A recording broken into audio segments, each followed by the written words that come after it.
신약 91쪽 되겠습니다. 누가복음 3장 7절로 14절의 말씀 한 절씩 교독하시도록 하겠습니다. 요한이 세례받으러 나아오는 무리에게 이르되 독사의 자식들아 누가 너에게 일러 장차 올 진노를 피하라 하더냐.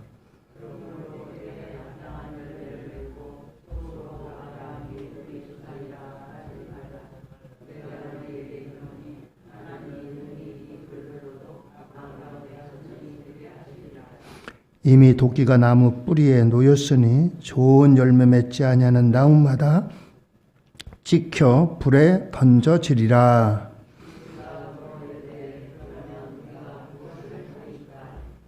대답하여 이르되 옷 두 벌 있는 자는 옷 없는 자에게 나눠줄 것이요 먹을 것이 있는 자도 그렇게 할 것이니라 하고,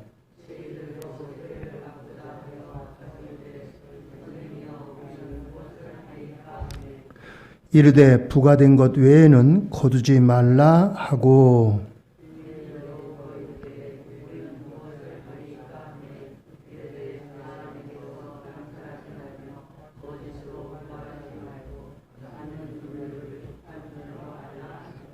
아멘.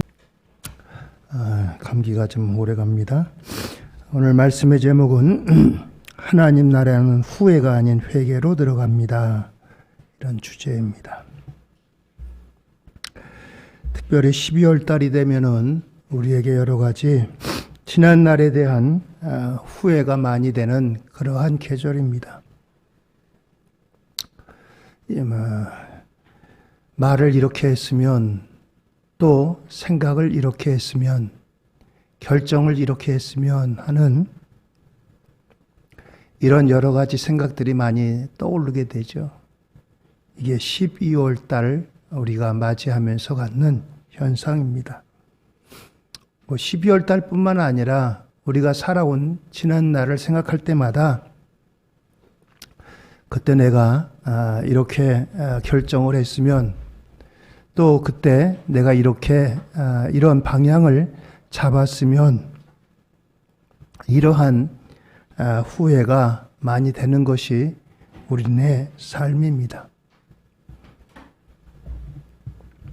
오늘 이렇게 우리가 12월 달을 후회를 생각하면서 맞이하는 것은 어떻게 보면은 우리에게 반성할 수 있는 지성과 또 결정을 달리했을 때 어떤 결과가 주어질 것인가를 상상할 수 있는 상상력이 있다는 뜻이기도 합니다. 그리고 우리는 이러한 지성과 이성적인 존재이기에 후회를 하기도 합니다. 그런데 대부분의 사람이 하는 후회와 우리 기독교에서 얘기하는 회개는 전혀 다른 차원이라고 하는 사실입니다. 종종 후회하면서 우리는 그것을 회개했다라고 생각하기도 합니다. 우리가 예배를 드릴 때마다 하나님께 우리의 죄에 대해서 참회하며 회개합니다. 그런데 종종 우리가 잘못한 것에 대해서 후회하는 것을 회개 또는 참회라고 생각하기도 합니다.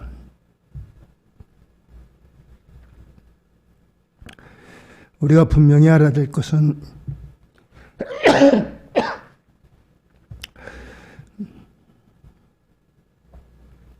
후회와 회개가 결코 같지 않다는 것입니다. 우리가 자주 듣는 것처럼 가룟 유다의 모습과 베드로의 모습에서 후회와 회개가 어떻게 다른지를 엿볼 수가 있습니다. 먼저 가룟 유다의 후회입니다. 가룟 유다는 예수님의 제자로 3년 동안이나 예수님을 따라다녔습니다. 이 가룟 유다는 멀리 가룟 지방에서 예수님에 대한 소문을 듣고 자원해서 찾아온 제자입니다. 베드로라든가 안드레 같은 사람은 예수님이 바닷가에서 고기 잡는 어부들을 불러다가 너 나를 따라와라 해서 제자가 됐지만 이 가룟 유다는 멀리서 예수님의 소문을 듣고 제가 예수님의 제자가 되고 싶습니다 해가지고 제자가 된 사람입니다. 그런데 이 가룟 유다는 마지막에 예수님을 배신하고 말았습니다. 요한복음 13장 2절에는 마귀가 유다의 마음속에 예수님을 팔려고 하는 생각을 넣어 주었다라고 했습니다. 생각은 여러분들 우리가 하루에도 수없이 많이 하죠. 지금 앉아 계신 여러분도 어떤 생각을 하고 계시죠? 말씀에 집중해서 듣는데 집중하시는 분이 있는가 하면은 또 여러 가지 집안사 문제 이런 것들을 생각하는 분도 계실 것입니다. 그런데 우리가 생각한다고 해서 곧바로 다 실행하는 것은 아닙니다. 생각이 났지만 생각을 떨쳐버리는 경우도 있죠. 좋지 못한 생각, 안 좋은 생각 했다가도 그러면 안 돼 하고 떨쳐버릴 수도 있습니다. 그런데 유다는 이 생각이 들어왔고 이 생각대로 실행한 그런 사람입니다. 그런가 하면 예수님께서는 제자들과 함께 마지막 만찬을 나누시면서 너희 중 한 사람이 나를 팔리라 라고 말씀하셨습니다. 요한복음에는 이 말씀을 하시면서 예수님의 마음이 매우 괴로우셨다고 했습니다. 얼마나 괴로우셨겠어요? 3년 반 동안이나 제자들과 함께 한 이불 속에서 또 우리 밥 한 솥 같이 나눠 먹던 그러한 사이인데 그 제자가 선생님을 판다는 사실을 예수님이 알고 말씀하셨을 때 얼마나 괴로우셨겠어요? 그리고 제자들이 그게 누군가 궁금해할 때 예수님이 떡 한 조각을 가져다가 가룟 유다의 입에 넣어주셨습니다. 그 떡을 받은 자가 자신을 팔 사람이라고 말씀하시면서 이렇게 예수님은 분명히 가룟 유다가 예수님을 팔 것이다 라고 이렇게 지목을 하셨습니다. 그때 이 가룟 유다가 자신의 생각이 이거 지금 내가 잘못했구나 이 생각대로 실천하면 안 되겠다라고 마음을 먹었다면 얼마나 좋았겠어요. 그러나 성경은 이렇게 말씀합니다. 유다가 그 조각을 받고 곧 나가니 밤이로라. 예수님으로부터 그 조각을 받고서 밖으로 나갑니다. 너무 죄책감이 들고 예수님의 얼굴을 볼 수가 없겠죠. 그리고는 이제 산헤드린 공회에 가서 은 30을 받고 예수님을 팔아넘기는 이런 일로 진행을 합니다. 가룟 유다는 이때까지도 자신이 한 일이 잘못되었다고 생각하지 않았습니다.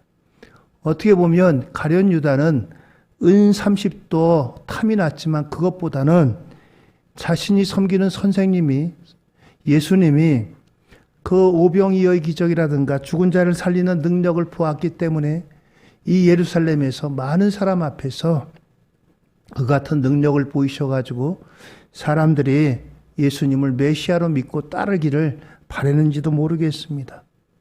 아무튼 이 은 30을 받고 예수님을 팔아 넘겼습니다. 그때까지도 양심의 가책이 없습니다. 그런데 이 가룟 유다가 그 다음부터 예수님이 이제 산헤드린 공회에서 재판을 받고 또 빌라도에게 재판을 받고 마침내 십자가에 달려 돌아가시는 것을 보면서 너무너무나 마음이 괴로웠어요. 재판을 받게 되는 그것을 보면서 가룟 유다는 이제 자신의 죄책감에 못 잊었습니다. 마태복음 27장 3절에 보면 그때 예수를 판 유다가 그의 정죄됨을 보고 스스로 뉘우쳐 그 은 30을 대제사장들과 장로들에게 도로 갖다 주며 이르되 내가 무죄한 피를 팔고 죄를 범하였도다 하니 이 가룟 유다는 예수님이 재판받는 모습을 보면서 거기에서 대항하시던가 아무런 것도 안 하시고 묵묵하게 어린 양처럼 재판을 다 받으셨어요.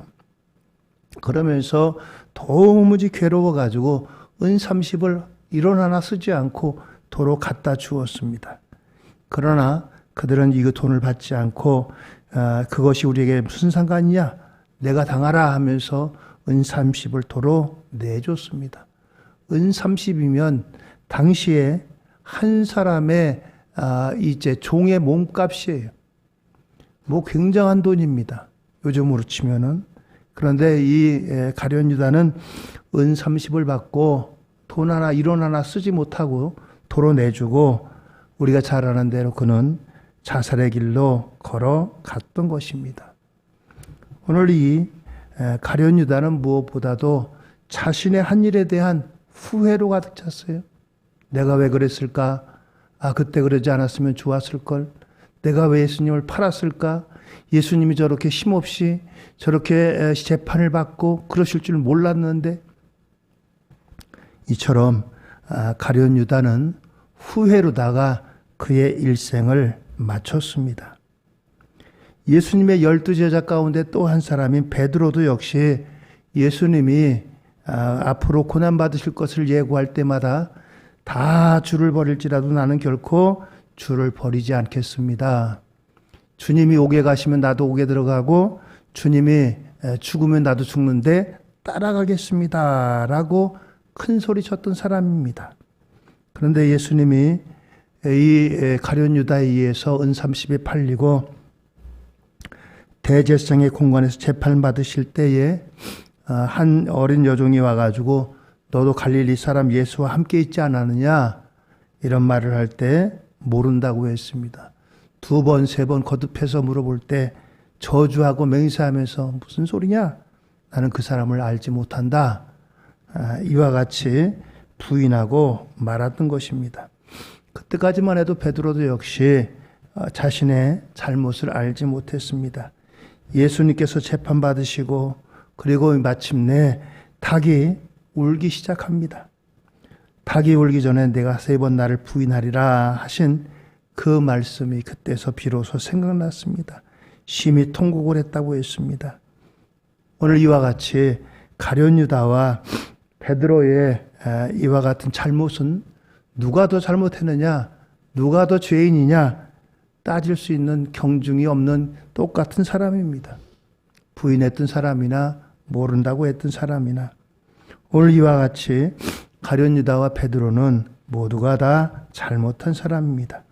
그런데 가룟 유다는 자살로 다 생을 마감했고 이 베드로는 예수님의 제자가 되고 사도가 되어가지고 마침내 복음을 증거하는 이 일을 위해서 로마까지 들어가게 됩니다.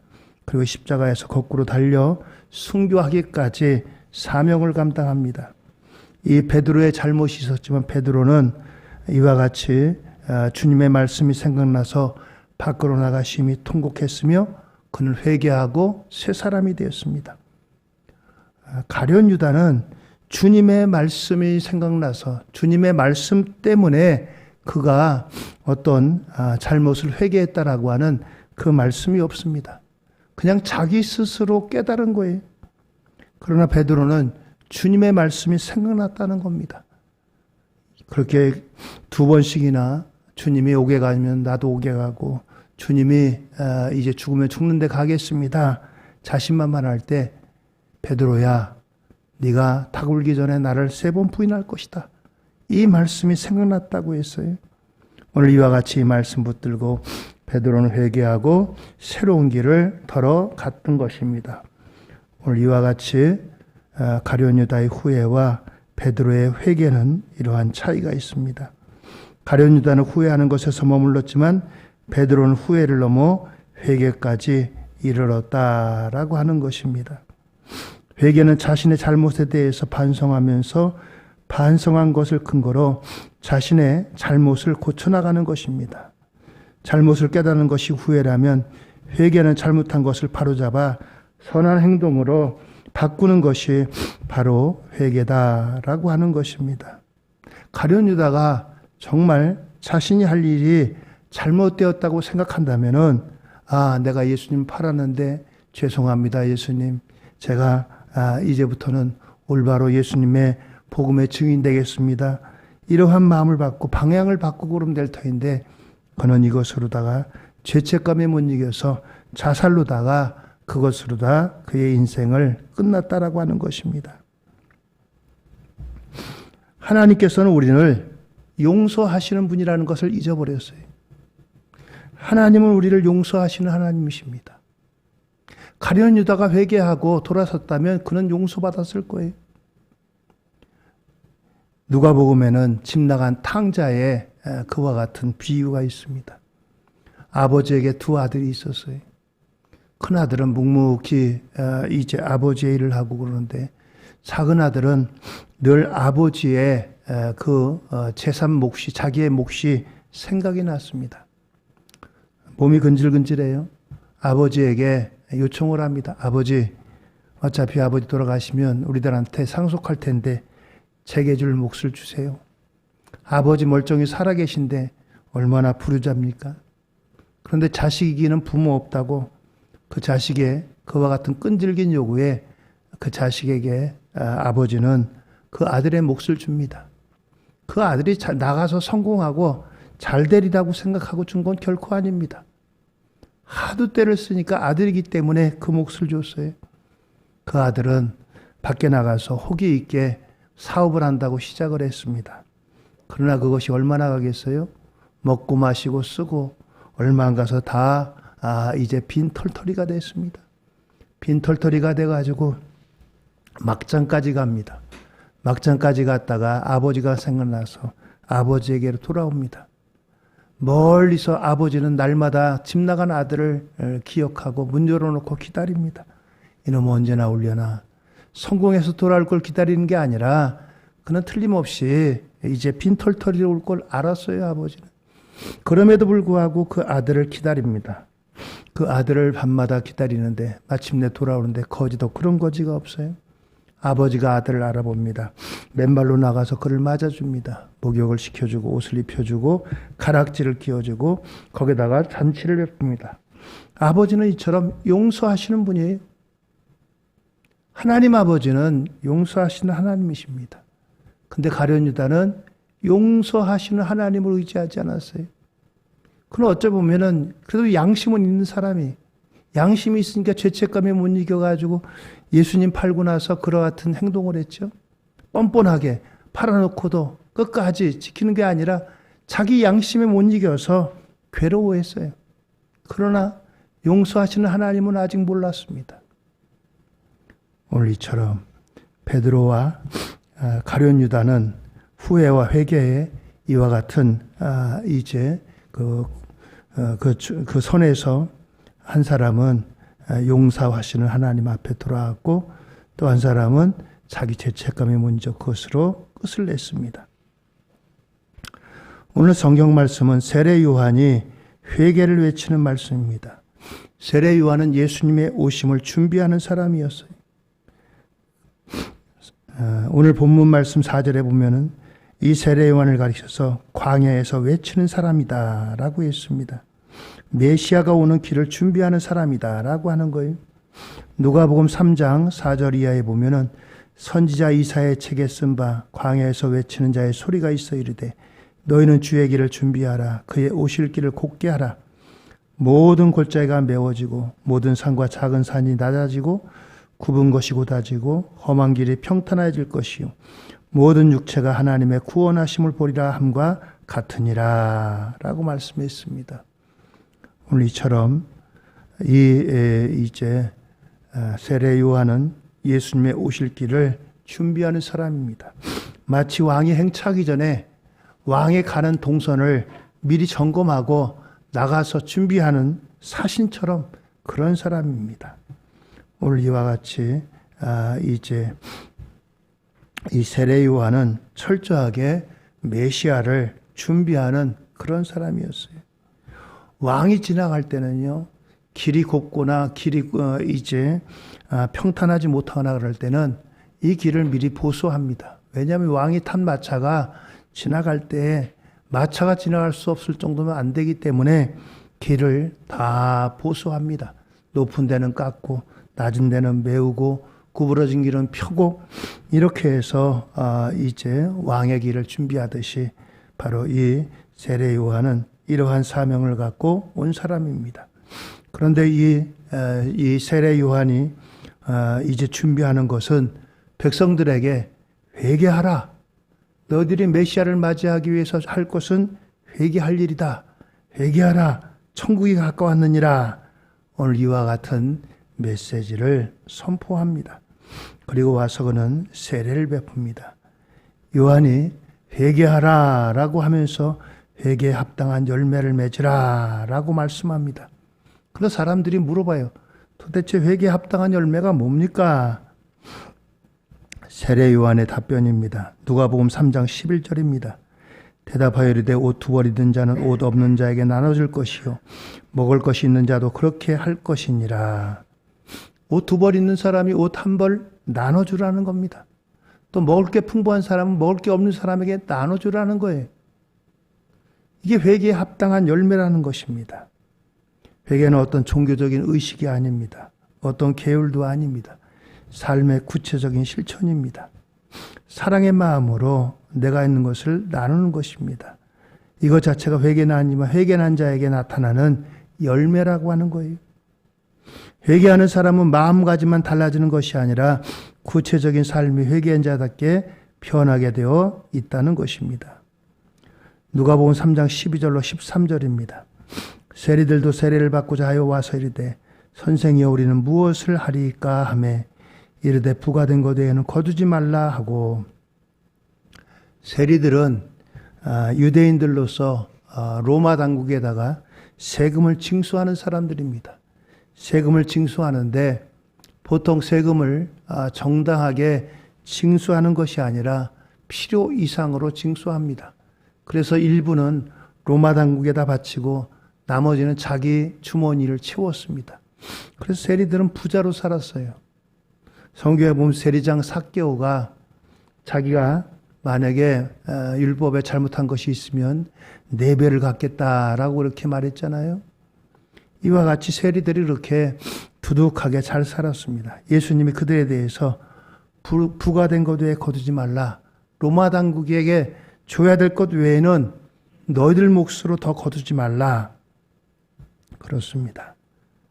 오늘 이와 같이 세리들에게는 이와 같이 말합니다.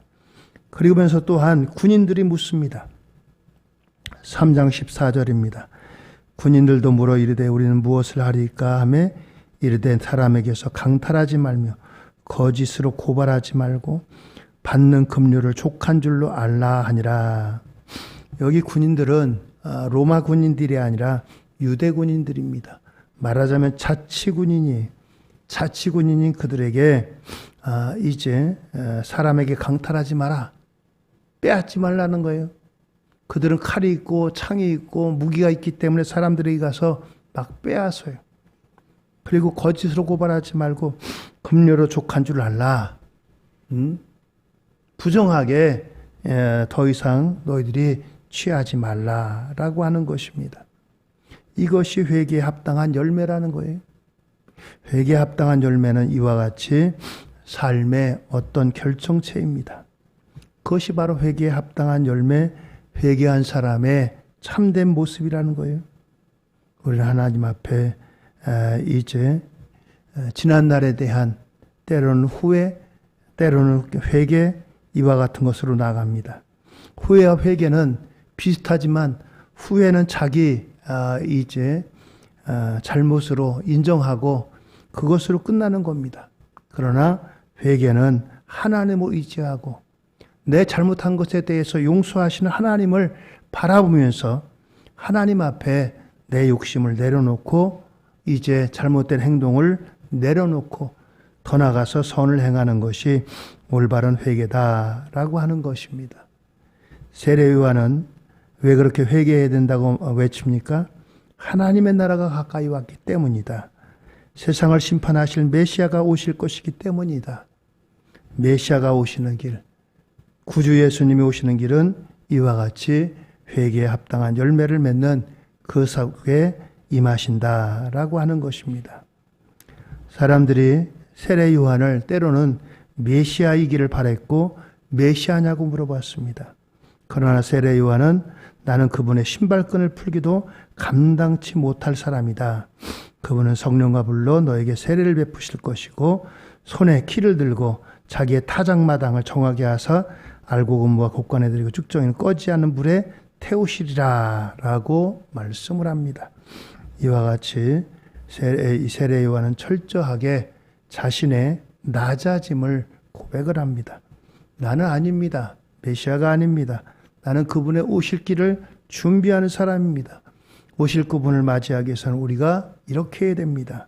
바로 그 사명이 세례 요한의 사명인 것입니다. 오늘부터 대림절이라고 하는 교회 절기로 시작을 합니다. 대림절은 예수님이 오시기 5째 전부터 시작되는 절기입니다. 오늘이 대림절 첫 번째 주일입니다. 대림절은 만왕의 왕으로 오실 예수님을 맞이할 준비를 하는 절기입니다. 교회적으로는 이 대림절을 시작해서 새해가 시작이 됩니다. 그리고 대림절은 영어로 어드벤트라고 그렇게 부릅니다. 라틴어의 어드벤투스라고 하는 말에서 유래했는데 이 말은 로마 제국에서 황제가 입성할 때 쓰는 말입니다. 황제가 어느 이제 집회라든가 어느 기념식에 참석을 해서 이제 황제 입장할 때 쓰는 말이 바로 이 어드벤투 대림절이라고 하는 말입니다. 대림절은 바로 이와 같은 귀한 의미가 있습니다. 성경에서 대림절은 다시 오실 주님을 기다리는 절기입니다. 심판의 주님으로 만왕의 왕으로 다시 오실 주님을 기다리는 그와 같은 절기가 되겠습니다. 오늘 저와 여러분들 12월을 맞이해서 우리의 삶을 되돌아볼 때 우리가 잘한 것보다는 잘못한 것이 또 후회되는 것이 많은 이와 같은 때입니다. 우리의 후회도 때로는 우리를 발전시키는 좋은 계기가 되기도 합니다. 그러나 하나님의 사람은 후회에서 넘어서 더 나아가 회개로까지 이어지는 것이 하나님이 우리에게 원하시는 삶입니다. 우리의 삶을 다시 한번 하나님 앞에서 우리를 용서하시고 긍휼히 여기시는 하나님의 은혜를 바라며 나아가는 저와 여러분들 이 대림절의 절기가 되기를 예수님의 이름으로 축원드립니다. 할렐루야. 기도하시겠습니다.